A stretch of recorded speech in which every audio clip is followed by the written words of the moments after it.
Assalamualaikum warahmatullahi wabarakatuh. Selamat pagi Bapak Ibu asesor. Salam sejahtera bagi kita semua.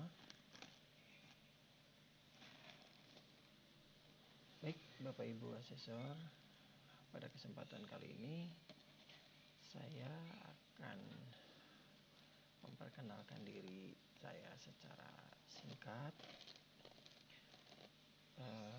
dan sekaligus menjelaskan RPS dari mata kuliah yang saya ampu. Baik Bapak Ibu, perkenalkan nama saya Sena Hendrian, STMkom. Ini adalah biodata saya. Ini nama saya Sena Hendrian. Saya adalah dosen tetap di Universitas Indraprasta PGRI, di mana home base saya yaitu di Prodi Teknik Informatika. Nah, kemudian S1 saya yaitu di Sekolah Tinggi Teknologi Pelita Bangsa, lulus tahun 2010. Sebelumnya saya sempat menempuh juga pendidikan D3 sebetulnya, tapi sama-sama teknik informatika. Itu saya lulus tahun 2004-2005 di STIMIK Bandung, tapi saya tidak cantumkan di sini. Kemudian S2 saya di Sekolah Tinggi Manajemen Informatika dan Komputer atau STIMIK Nusa Mandiri, di mana saya lulus pada tahun 2017. Itu adalah biodata singkat tentang diri saya, Bapak Ibu. Kemudian di tempat saya mengajar atau di kampus Unindra, pada saat ini saya dibebankan mengajar mata kuliah pemrograman berorientasi objek, di mana kelas yang saya ampu terdapat atau diberikan beban sebanyak 5 kelas, yaitu kelas RV, RW, RX, RY, dan kelas X5L. Yang mana masing-masing bobot SKS ini yaitu sebesar 3 SKS untuk mata kuliah PBO atau pemrograman berorientasi objek. Kemudian pengalaman kerja saya juga di luar profesi sebagai tenaga pengajar. Saya juga berbisnis di dunia fashion, di mana saya juga memegang garment, memproduksi pakaian jadi. Kemudian saya juga mengelola pabrik benang,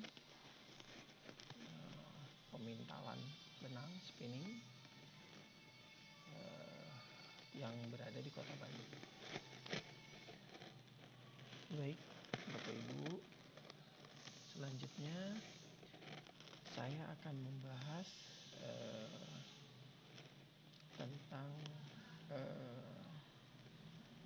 materi yang saya ampu.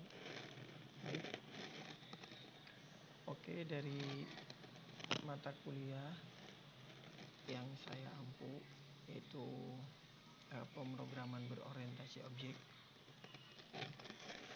di mana RPS berdasarkan kesepakatan para koordinator mata kuliah dan juga ketua prodi informatika tentunya, dan para pengembang. RPS itu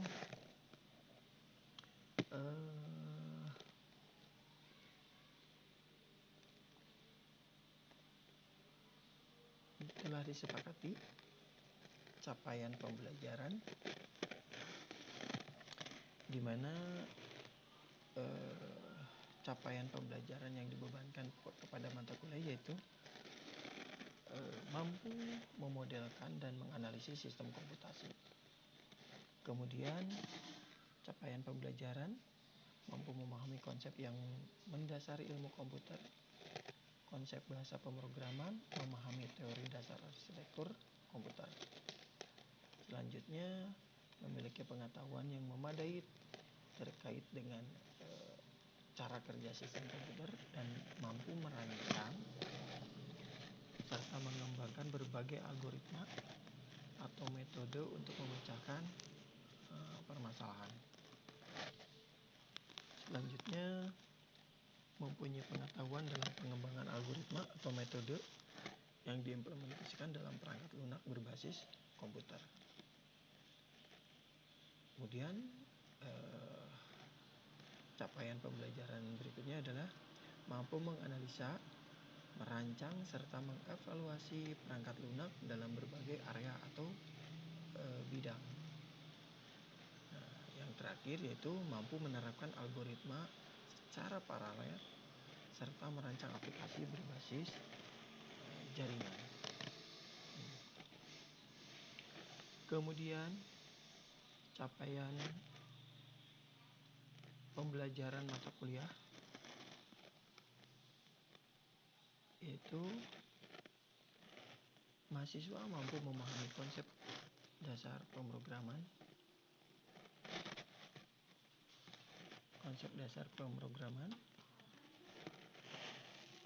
berorientasi objek tentunya, minimal mampu membuat sintaks program Java PBO secara sederhana.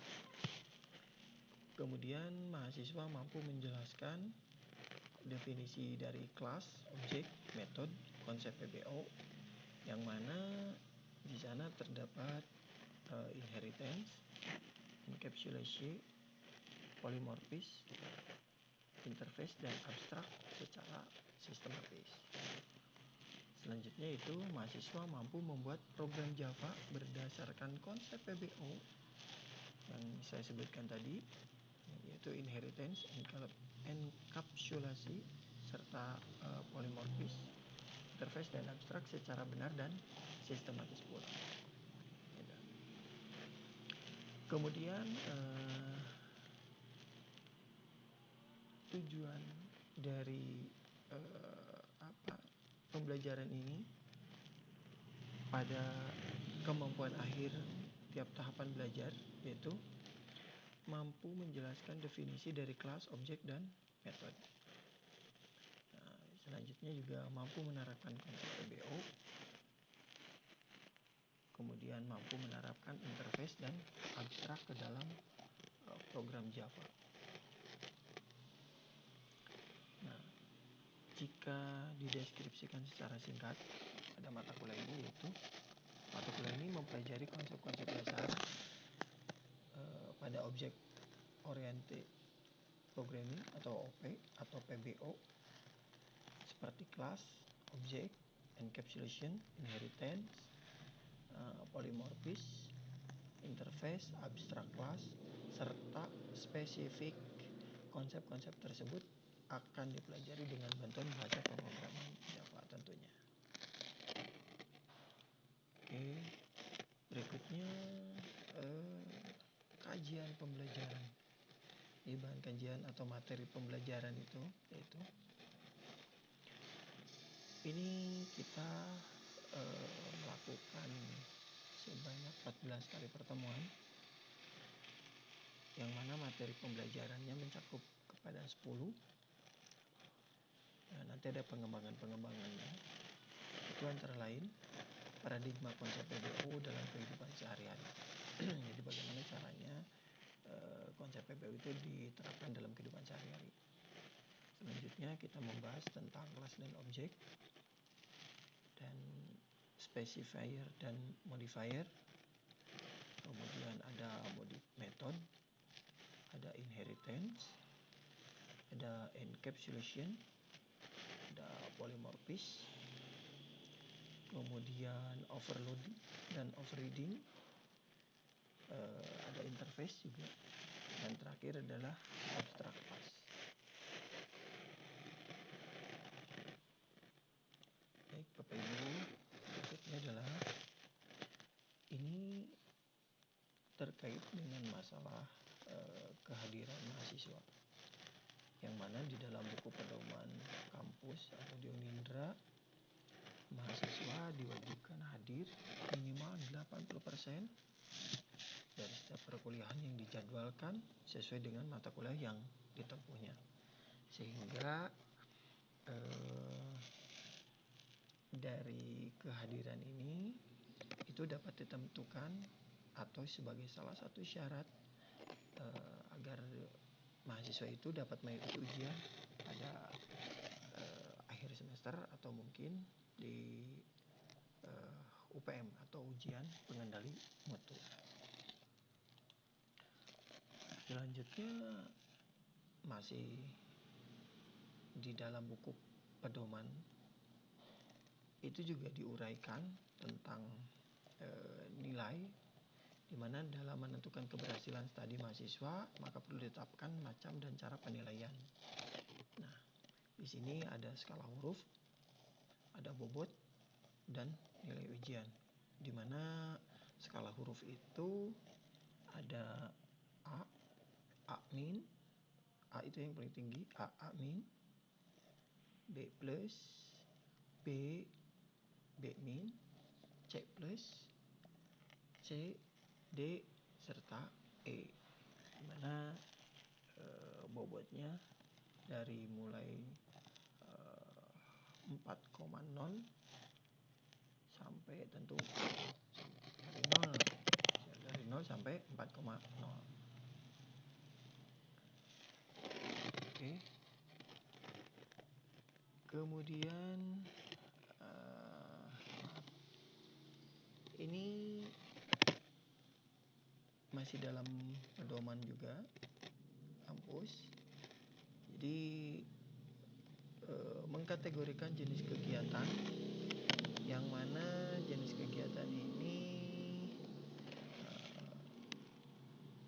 mempunyai nilai yang dipresentasikan. Nah, untuk jenis kegiatan tugas terstruktur itu kuis, makalah, dan lain-lain, itu memiliki bobot 20%. Kemudian untuk ujian tengah semester atau UTS itu mempunyai bobot 30%, serta untuk ujian akhir semester UAS atau UPM itu mempunyai bobot sebesar 50%, sehingga total semua adalah 100%. Baik Bapak Ibu, mungkin itu sekilas tentang biodata saya dan juga penjelasan tentang RPS dari mata kuliah yang saya ampu, yaitu mata kuliah pemrograman berorientasi objek atau PBO, yang mana home base saya di Prodi Informatika di kampus Universitas Indraprasta PGRI. Baik, terima kasih Bapak Ibu asesor. Mohon maaf apabila banyak kekurangan dan penyampaian ini belum sempurna. Mohon koreksinya Bapak Ibu agar saya menjadi lebih baik lagi. Mungkin untuk selanjutnya saya akan tampilkan saat saya Zoom proses belajar bersama mahasiswa, karena selama ini masih menerapkan daring, saya melalui Zoom. Baik, mungkin begitu saja Bapak Ibu. Terima kasih atas perhatiannya. Wassalamualaikum warahmatullahi wabarakatuh.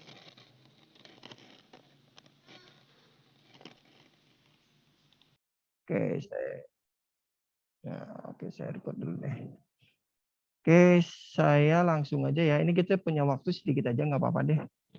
Sampai jam ya beberapa menit lah ke depan. Saya pengen men-share bahan ajar yang polymorphism. Oke, kita lihat nih.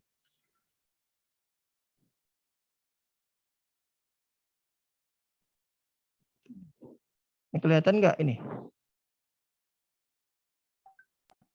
Kelihatan, Pak. Kelihatan. Oke, jadi yang pertemuan yang sekarang itu tentang polymorphism. Apa sih yang dimaksud dengan polymorphism? Nah, polymorphism, ya ini saya sedikit jelaskan dulu. Jadi polymorphism itu terbagi menjadi dua suku kata. Yang mana poly yang berarti banyak dan morfis yang berarti bentuk. Jadi dalam OOP ini kata polimorfis itu dikategorikan menjadi sebuah banyak bentuk lah, gitu ya. Itu baik objek ataupun outputnya. Nah, dalam ilmu sains gitu. Oke, bentar saya. Oke.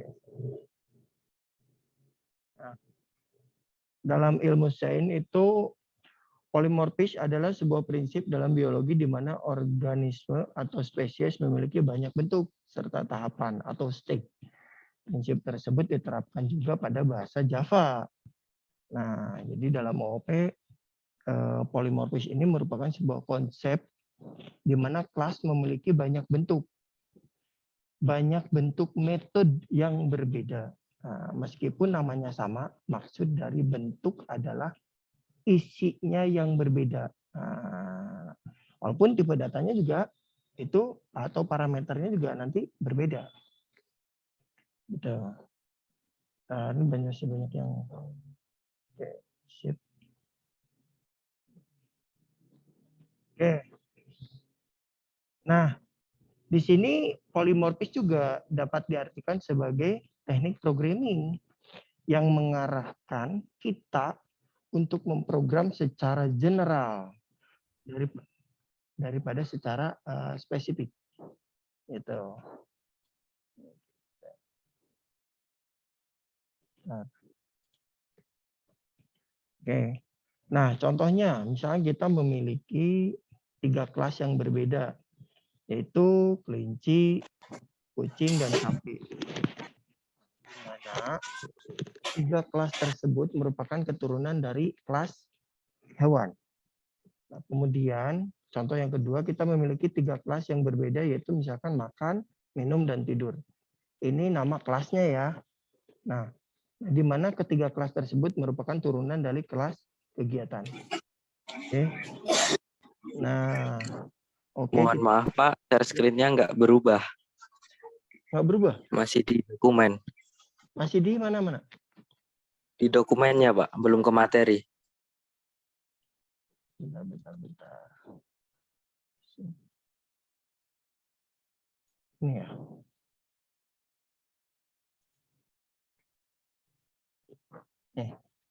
Udah. Sudah, Pak. Nah, tadi sampai mana ini? Udah, ini contoh. Udah. Udah kebuka semua udah? Sudah, Pak. Sudah, Pak. Oke. Sudah, Pak.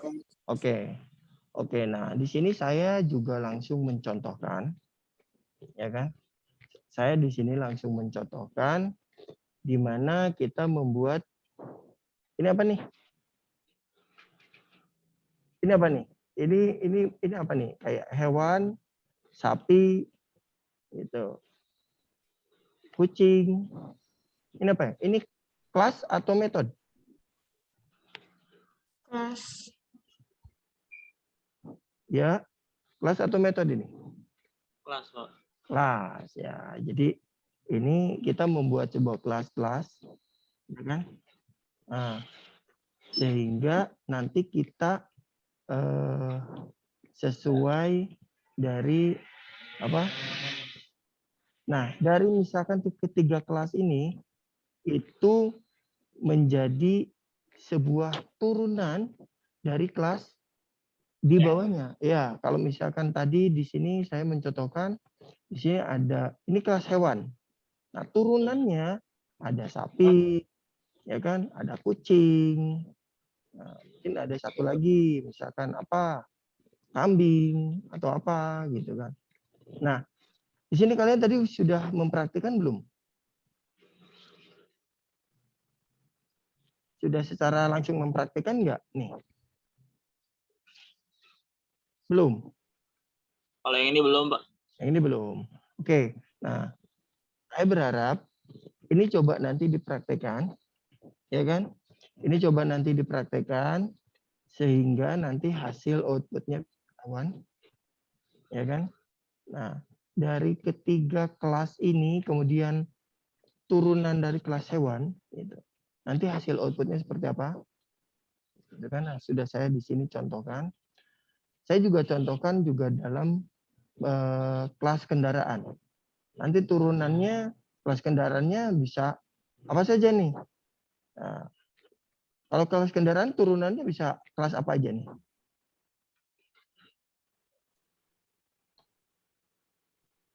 Kelas kendaraan turunannya bisa apa aja? Halo? Jenis kendaraan, Pak. Ya. Kalau tadi saya mencontohkan ada kelas hewan nih. Turunannya ada kucing, misalkan ya, ada sapi, ada kambing nih. Nah, kemudian kalau kelas kendaraan bisa apa aja nih? Bisa motor, mobil, mobil, pesawat, pesawat. Nah, itu kereta, itu kelas-kelas kendaraan. Jadi artinya polimorfisme itu adalah jadi banyak bentuk. Satu kelas. Nah, kemudian nanti metodenya menjadi banyak. Gitu. Ya kan? Nah, di sini saya contohkan. Di sini saya contohkan juga kelas kendaraan dicontohkan. Oke. Kemudian si kelas hewannya juga saya contohkan.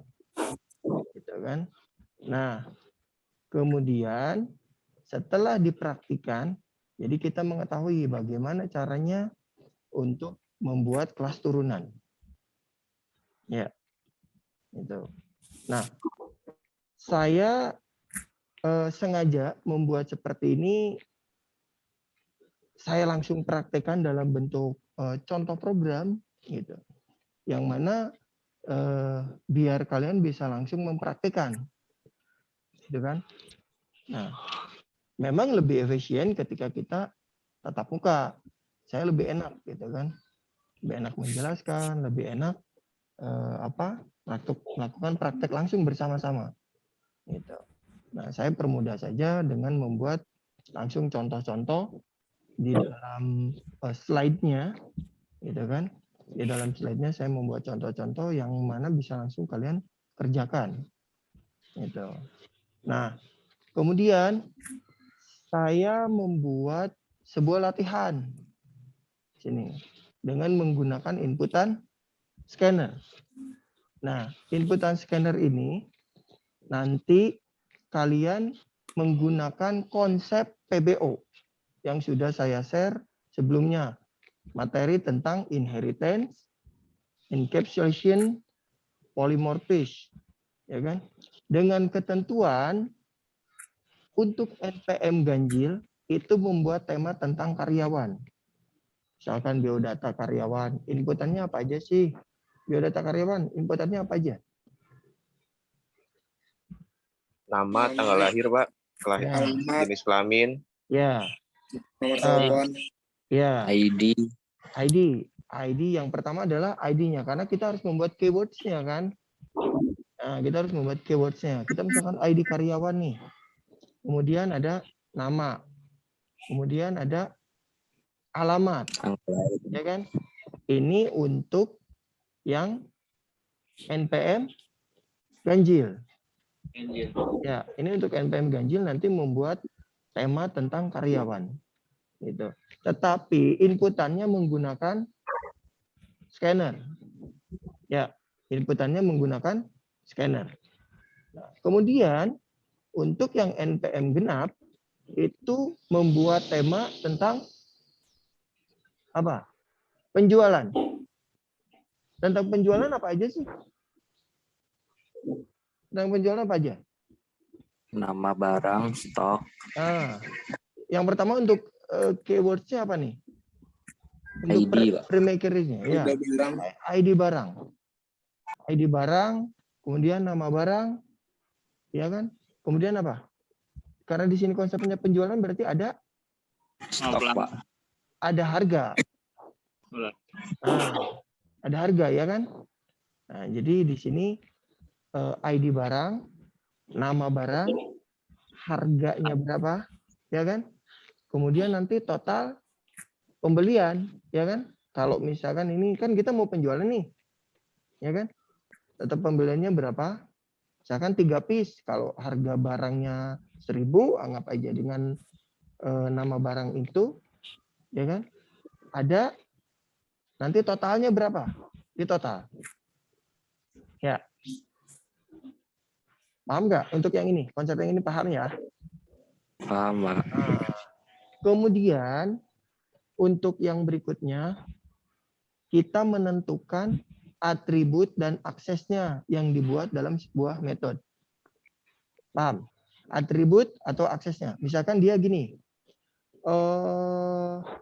Untuk nama barang apa aja nih? Atributnya. Tadi. Nama barang. Mana? Coba catatannya. Oke. Ini atribut minimal 3 untuk tiap metode. Nah, coba buka lagi catatannya. Saya pengen mahasiswa itu berbeda dengan siswa, gitu kan? Jadi benar-benar kita harus bisa menggali apa yang diberikan, gitu kan? Nah, kemudian cara kerjanya pun kan berbeda. Gitu. Ya, cara kerja mahasiswa itu berbeda. Cara penyelesaian mahasiswa itu berbeda. Gitu. Nah, kita dituntut untuk bisa menyelesaikan sebuah kasus. Gitu. Oke? Nah, nanti untuk soal nomor 1 ini semua harus diselesaikan. Ya kan? Untuk NPM ganjil membuat tema karyawan. Untuk NPM genap kita membuat tema penjualan. Nah, ini paham ya? Ya. Saya tidak apa ya? Saya berharap semua bekerja. Silakan sharing, cari referensi. Nah, sekarang udah bisa diperoleh banyak referensi. Ya, baik dari Google, baik dari YouTube, gitu kan. Cara penyelesaian kayak gini udah banyak. Jadi, kenapa saya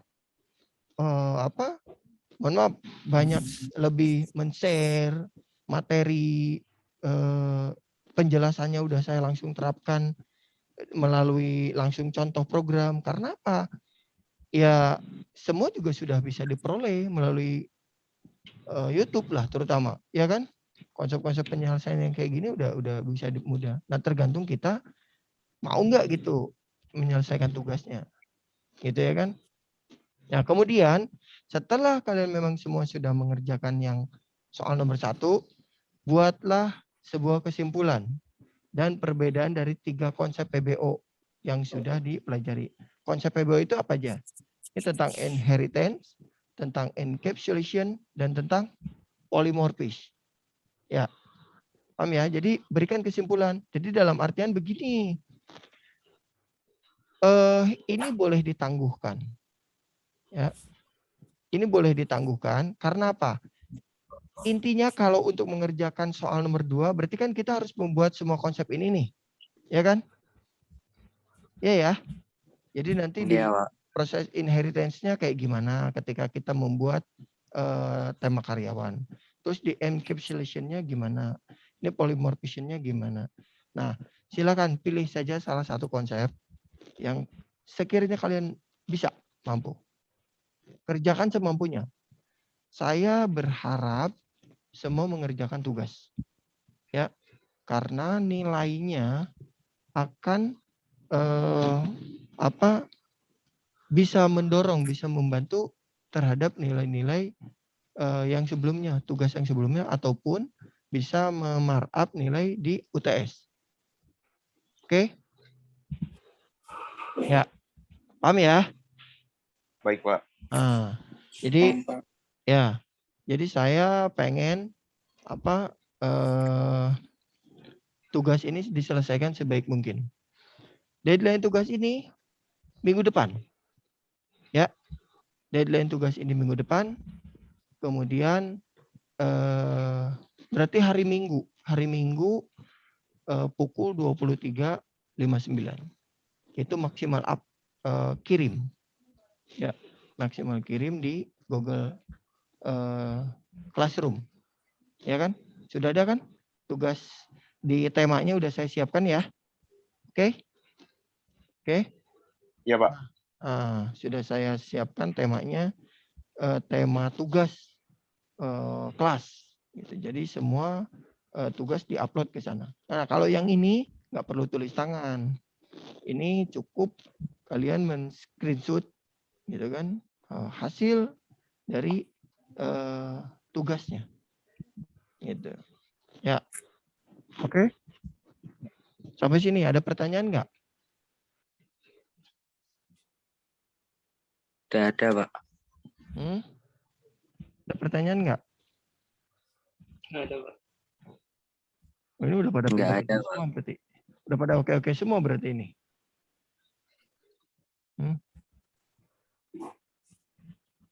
Udah ya? Nggak ada pertanyaan ya?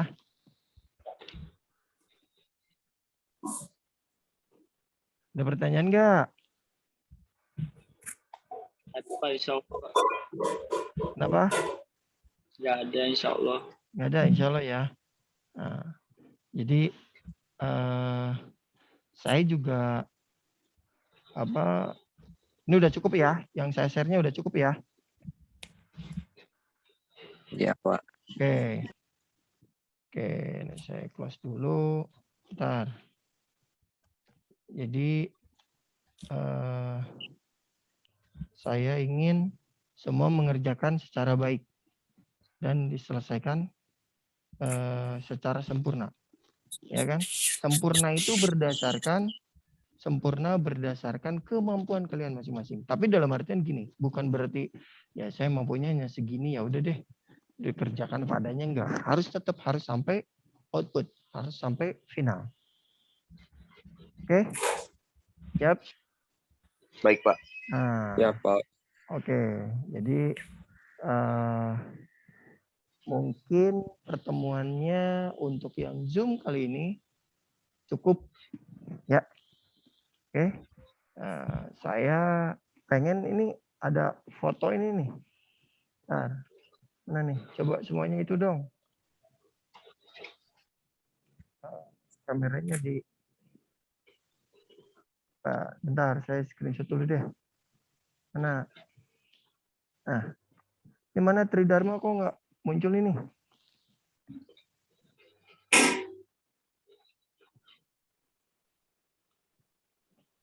Mana Tridharma nggak diaktifkan? Nah, biar saya juga bisa melihat ini wajah-wajahnya nih. Mungkin kalian juga baru ya melihat wajah saya. Nah, kamu Tridharma malah ketiduran lagi. Saya nyenyak, Pak. Oke, saya pengen itu dulu ya. Oke, foto dulu nih. 1, 2, 3. Oke, saya share dulu deh di itu. Oke, siap. Oke. Sip. 2, 3. Oke, siap. Nah, oke, sekarang sudah selesai.